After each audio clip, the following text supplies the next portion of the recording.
आज मैं आपको अकाउंटिंग रेशियोज़ के बारे में बताऊंगा, जिसके कि थ्योरेटिकल चैप्टर हमने कवर कर लिया था। आज न्यूमेरिकल की बारी है। ठीक है, ये 12th लेक्चर है। इससे रिलेटेड मैंने टेलीग्राम चैनल पे क्विज पोस्ट किया था, पर लोगों से सॉल्व नहीं हुआ। उनको प्रॉब्लम आ रही थी न्यूमेरिकल करने में, क्योंकि बहुत सारे लोग नॉन कॉमर्स बैकग्राउंड से भी है। तो देखते हैं हम कैसे करते हैं इसको ईजिली। ठीक है, कुछ खास नहीं है, हल्की फुल्की मैथमेटिक्स है।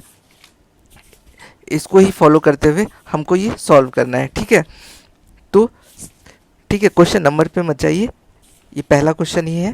ठीक है, अब हमको देखते हैं हमको क्या क्या गिवन है। ठीक है, X Y Z limited has a stock 3 lakh, total liquid assets 12 lakh है, और क्विक रेशियो है 2:1। हमको करंट रेशियो निकालना है।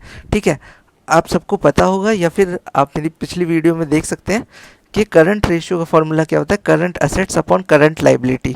ठीक है, तो अब हमें ना तो इसमें करंट असेट्स दिया है ना करंट लाइबिलिटी दी है। ठीक है, लेकिन हमको क्विक रेशियो दिया है। ठीक है, और क्विक रेशियो से हम निकाल सकते हैं करंट लाइबिलिटी। ठीक है, क्योंकि क्विक रेशियो क्या होता है कि liquid assets upon current liability. ठीक है, तो 2/1। ठीक है, लिक्विड असेट्स कितना है 12 लाख।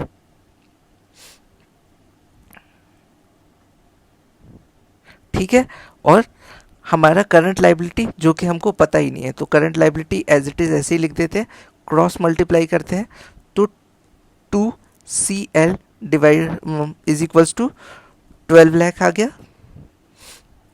ठीक है, ये CL है यानी करंट लाइबिलिटी। तो करंट लाइबिलिटी कितना आ गया 12 लाख डिवाइड बाई 2। ठीक है, यानी कि 6 लाख। अब हमको करंट असेट्स के लिए क्या चाहिए, करंट असेट्स और डिवाइड बाय करंट लाइबिलिटी। तो अब करंट असेट्स तो हमको पता नहीं है, लेकिन हमको पता है कि करंट असेट्स यहाँ से निकाल कैसे सकते हैं। Liquid assets plus liquid assets में अगर हम स्टॉक को ऐड कर दें, यानी कि 12 लाख प्लस 3 लाख यानी 15 लाख, तो ये क्या बन जाएगा करंट असेट्स। यानी क्या हो गया 15 lakh divide by 6 lakh is equals to कितना आ गया 2.5:1। ठीक है, 2.5:1, यही हो गया हमारा करंट रेशियो। आगे का न्यूमेरिकल देखते हैं। अब हमको इससे निकालना है स्टॉक टर्नओवर रेशियो। ठीक है, स्टॉक टर्नओवर रेशियो क्या होता है, cost of goods sold upon average inventory. ठीक है, ये एवरेज स्टॉक भी बोलते हैं। अगर आपको कभी स्टॉक टर्नओवर की जगह इन्वेंट्री टर्नओवर रेशियो लिखाता है तो सेम ही करना है। ठीक है, कोई कुछ भी अलग नहीं करना है। अब देखते हैं कैसे निकालते हैं। अब हमको यहाँ पे कॉस्ट ऑफ गुड्स सोल्ड नहीं दिया, कॉस्ट ऑफ गुड्स सोल्ड कैसे निकालते हैं, cost of goods sold is equals to sales minus GP, यानी कि ग्रॉस प्रॉफिट। अब ग्रॉस प्रॉफिट कितना है 25% ऑफ सेल्स। अगर सेल्स क्या कहते हैं 3,20,000 है, तो 25% इसका कितना हो गया 80,000। ठीक है, तो 3,20,000 माइनस 80,000। ठीक है, करते हैं तो कितना आ जाता है 2,40,000। ठीक है, 2,40,000 हमारा क्या आ गया कॉस्ट ऑफ गुड्स सोल्ड। अब हमको इसके लिए और क्या चाहिए, एवरेज स्टॉक। एवरेज स्टॉक निकालने के लिए मैंने बताया था आपको क्या करना है, opening stock plus closing stock divide by 2, यानी 29,000 प्लस 31,000 डिवाइड बाई 2। ठीक है, तो कितना आ गया 60,000। 29 plus 31 60 divide by 2 is equals to कितना 30,000। ठीक है, अब ये 30,000 आ गया हमारा। तो इसका फॉर्मूला क्या होता है, कॉस्ट ऑफ गुड्स सोल्ड यानी कि 2,40,000 अभी हमने निकाला था डिवाइड बाय 30,000। ठीक है, तो कितना आ गया 8 टाइम्स। ये हमेशा टाइम्स में निकलता है, मैंने आपको क्या कहते हैं इसकी थ्योरेटिकल क्लास में बताया था। आगे देखते हैं क्वेश्चन नंबर 3 हमारे हिसाब से।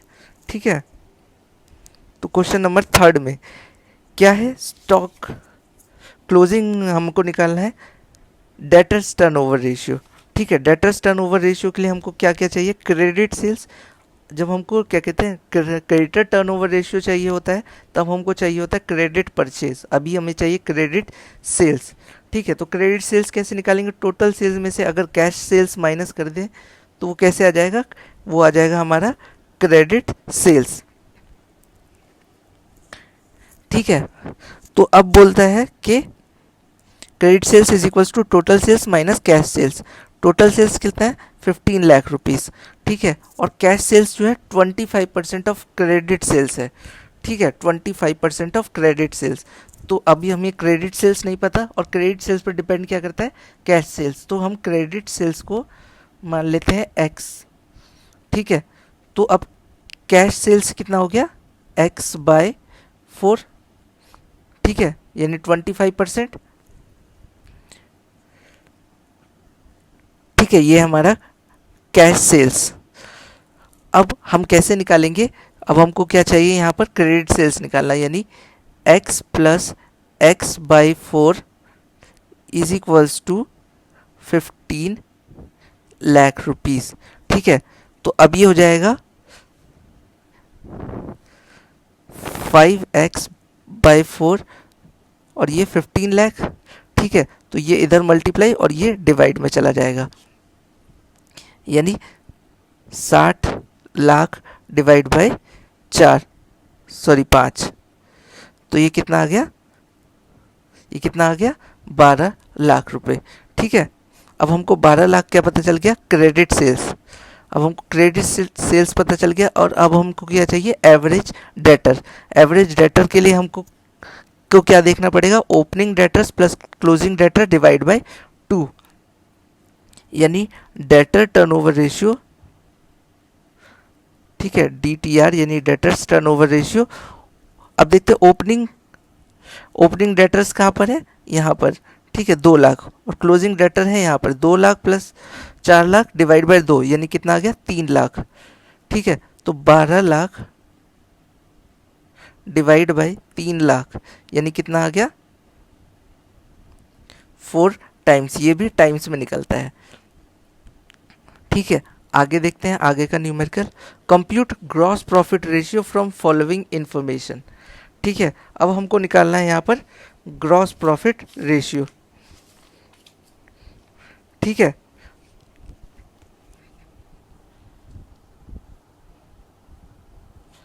अब ग्रॉस प्रॉफिट रेशियो क्या होता है? Gross profit divide by net sales. Gross profit divide by net sales होता है ग्रॉस प्रॉफिट रेशियो का फॉर्मूला। अब हमको यहाँ पे सेल्स पता है। ठीक है, सेल्स पता है हमको। ठीक है, क्योंकि सेल्स रिटर्न नहीं है यहाँ पर, तो हम नेट सेल्स नहीं निकाल पाएंगे। ठीक है, तो अब देखते हैं ग्रॉस प्रॉफिट कितना आएगा। ऑन कॉस्ट इतना दे रखा है। ठीक है, यहाँ पे हम कॉस्ट भी नहीं निकाल पाएंगे, तो यानी सेल्स पे ही निकाल लेंगे इसको।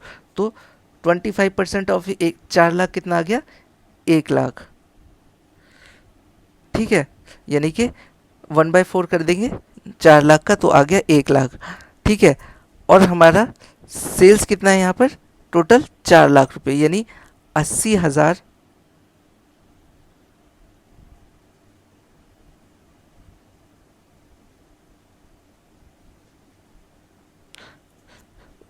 रुकिए, कुछ दोबारा से देखते हैं। ठीक है, यहाँ पर दिया हुआ है gross profit is 25% on cost. ठीक है, और ग्रॉस प्रॉफिट 25% ऑन कॉस्ट दिया हुआ है यहाँ पर। ठीक है, तो मान लिया कि कॉस्ट को हम अगर एक्स कंसिडर करते हैं, ठीक है, तो ग्रॉस प्रॉफिट कितना हो गया? कॉस्ट पे इतना, तो सेल्स पे कितना निकलेगा? 20%। ठीक है, अगर हम उसको एक्स मान के चलते हैं तो। ठीक है, अभी हमने करके देखा भी था पिछले क्वेश्चन में कि कैसे निकाला जाता है। ठीक है, तो ग्रॉस प्रॉफिट कितना हो गया? 20% ऑन सेल्स। ठीक है, हो सकता है आप में से कईयों को दिक्कत आ रही हो, तो मैं करके ही बता देता हूँ। ठीक है, तो कैसे निकालेंगे? मान लिया कॉस्ट को हम मान लेते हैं X. Cost is equals to हो गया एक्स। ठीक ठीक है, और ग्रॉस प्रॉफिट इसका 25% है, यानी कितना हो गया 25% मतलब x/4। तो x plus x/4 is equals to sales. ठीक है, तो यानी ये कितना हो गया 5x/4। ठीक है, 5x/4 हो गया। तो अब देखते हैं, ठीक है, x का मतलब हमने क्या कंसीडर किया था, कॉस्ट। ठीक है, तो अब हम करते हैं, कैसे निकालेंगे इसको, 4,00,000 मल्टीप्लाई बाय, जो यहाँ पर डिवाइड में है वो मल्टीप्लाई में चला जाएगा, जो मल्टीप्लाई में है वो डिवाइड में, 4 डिवाइड बाय 5। तो ये कितना आ गया 80,000। 80 को अगर 4 से कर देंगे तो कितना आ गया 3,20,000। ठीक है, 3,20,000 आ गया। और 3,20,000 का अगर हम 25% निकालेंगे तो कितना आ जाएगा 80,000। ठीक है, तो 80,000 हमारा क्या आ गया, ग्रॉस प्रॉफिट। ठीक है, क्योंकि वो कॉस्ट पे था। अब देखते हैं हमको क्या निकालना है यहाँ पर, ग्रॉस प्रॉफिट रेशियो, वो क्या आएगा, सेल्स। ठीक है, ग्रॉस प्रॉफिट डिवाइड बाय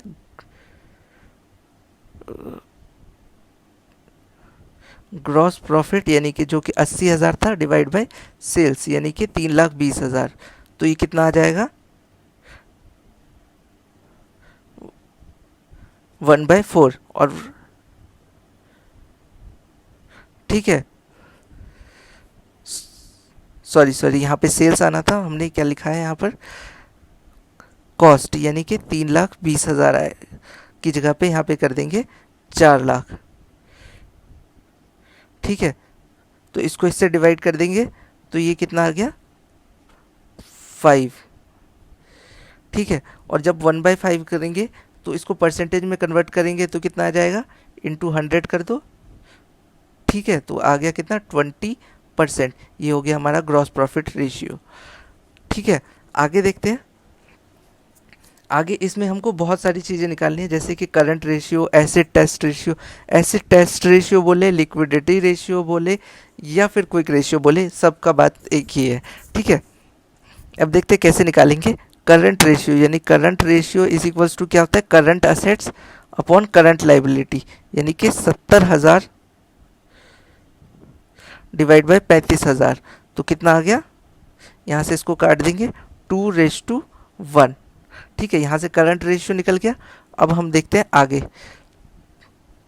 आगे हमको इससे क्या निकालना है, अगला एसिड टेस्ट रेशियो। ठीक है, एसिड टेस्ट रेशियो मैंने अभी आपको बताया है कि एसिड टेस्ट रेशियो हो, लिक्विडिटी रेशियो हो, या फिर क्विक रेशियो हो।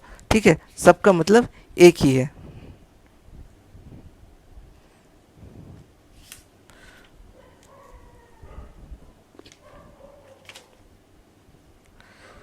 चलिए अब देखते हैं कैसे निकालेंगे इसको।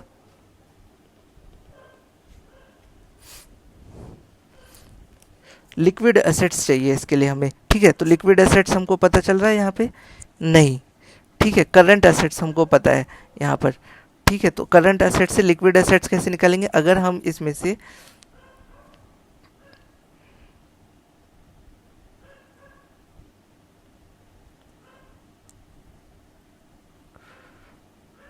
ठीक है, यहाँ पे ऑपरेटिंग एक्सपेंसेस दिए हुए हैं। ठीक है, ऑपरेटिंग एक्सपेंस के बेसिस पे भी हम निकाल सकते हैं, क्योंकि ठीक है, तो यहाँ पे कितना आ गया 40,000 डिवाइड बाय 35,000। ठीक है, करंट लाइबिलिटी, और यहाँ पर ऑपरेटिंग एक्सपेंसेस को भी हम एज ए लिक्विड एसेट्स यहाँ पर कंसीडर कर सकते हैं, क्योंकि और कुछ लिक्विड एसेट्स के बारे में इंफॉर्मेशन गिवन नहीं है। ठीक है, तो ये कितना आ जाएगा 1:14। ठीक है ना, 1:1.14% आ जाएगा। ठीक है, अब देखते हैं ऑपरेटिंग रेशियो कैसे निकालेंगे यहाँ पर।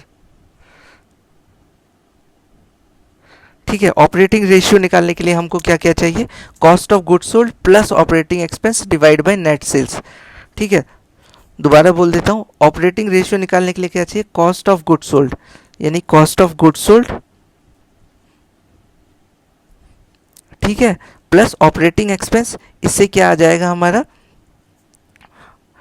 और उससे डिवाइड कर देंगे नेट सेल्स से। ठीक है, तो अब हमको यहाँ पे सेल्स पता है, हाँ यहाँ पे हमको सेल्स भी पता है। ठीक है, तो 60,000 प्लस 40,000 यानी कितना आ गया, 1 lakh divide by 1,20,000 multiply by 100। ठीक है, इससे इसको कट कर देते हैं। ठीक है, अब ऊपर कितना बचा है हमारा, 10 डिवाइड बाई 12 इंटू 100। अब इसको करेंगे तो 5 और इसको करेंगे तो 6। ठीक है, और मल्टीप्लाई बाय 100 यानी कितना आ जाएगा, 83.33 रेशियो। ठीक है, आगे देखते हैं।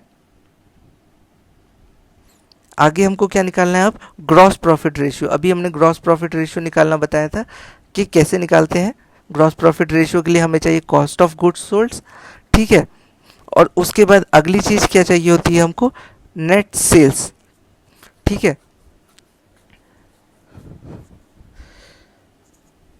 ठीक है, कॉस्ट ऑफ गुड्स सोल्ड और नेट सेल्स। और कॉस्ट ऑफ गुड्स सोल्ड से हम क्या निकालेंगे, ग्रॉस प्रॉफिट। अब ग्रॉस प्रॉफिट कैसे निकालेंगे देखते हैं। Sales minus cost of goods sold कर दो तो उससे हमको क्या निकल आता है, ग्रॉस प्रॉफिट। यानी कि 1,20,000 में से 60,000 गए तो 60,000 क्या आ गया हमारा ग्रॉस प्रॉफिट। अब उसको डिवाइड कर देंगे हम सेल्स से। ठीक है, सेल्स कितना है, 1,20,000। ठीक है, तो कितना आ गया हमारा आंसर, 50%। यानी ग्रॉस प्रॉफिट रेशियो कितना आ गया, 50%। चारों क्वेश्चन आपको क्लियर होंगे। आगे देखते हैं हमारा अगला क्वेश्चन। इससे हमको निकालना है gross profit ratio, working capital turnover ratio, debt equity ratio and proprietary ratio. ठीक है, इतने सारे क्वेश्चन हम एक ही क्वेश्चन में कवर करेंगे। ठीक है, तो सबसे पहले देखते हैं ग्रॉस प्रॉफिट रेशियो, जो कि हमने कितनी बार निकाल लिया है अब तक। ठीक है ना, 3-4 बार निकाल लिया है। तो कैसे निकालेंगे वो देख लेते हैं। ठीक है, ग्रॉस प्रॉफिट रेशियो के लिए फिर वही करेंगे, सेल्स में से cost of goods sold minus कर देंगे तो आ जाएगा हमारा ग्रॉस प्रॉफिट। ठीक है, तो ग्रॉस प्रॉफिट कितना आ गया, 2 लाख। ठीक है, डिवाइड बाय क्या करेंगे, नेट सेल्स। यानी नेट सेल्स हमको पता है कितना है हमारा, 5 लाख। ठीक है, और इसको क्या कर देंगे, मल्टीप्लाई बाय 100, क्योंकि ये हमेशा किस में निकलता है, परसेंटेज में। इससे इसको कट कर देंगे तो कितना आ गया, 20 इंटू 2 कितना हो गया, 40%। ठीक है, आगे देखते हैं। आगे अब हमको इससे क्या निकालना है, वर्किंग कैपिटल टर्नओवर रेशियो। ठीक है, वर्किंग कैपिटल टर्नओवर रेशियो के लिए हमको क्या चाहिए, वर्किंग कैपिटल चाहिए और नेट सेल्स चाहिए। अब हमको वर्किंग कैपिटल यहाँ पे कहीं पर गिवन है नहीं। अगर नहीं गिवन है तो हम कैसे निकालते हैं working capital, working capital is equals to current assets minus current liability. यानी 2 लाख माइनस 1,40,000, तो वर्किंग कैपिटल कितना आ गया, 60,000। ठीक है, और फिर क्या चाहिए हमको, नेट सेल्स। अब नेट सेल्स कितना है हमारा, 5 लाख। यानी 60,000 डिवाइड बाय 5 लाख। ठीक है, तो ये कितना आएगा, लगभग 8.33 टाइम्स आ जाएगा। ठीक है, आगे देखते हैं। आगे हमको इससे क्या निकालना है, हमने वर्किंग कैपिटल टर्नओवर रेशियो निकाल लिया, ग्रॉस प्रॉफिट रेशियो निकाल लिया। अब डेट इक्विटी रेशियो निकालना है हमको। ठीक है, डेट इक्विटी रेशियो के लिए हमें क्या चाहिए, long term debts upon equity. ठीक है, long term debts upon equity. अब हमें लॉन्ग टर्म डेट्स यहाँ पर कहीं गिवन है,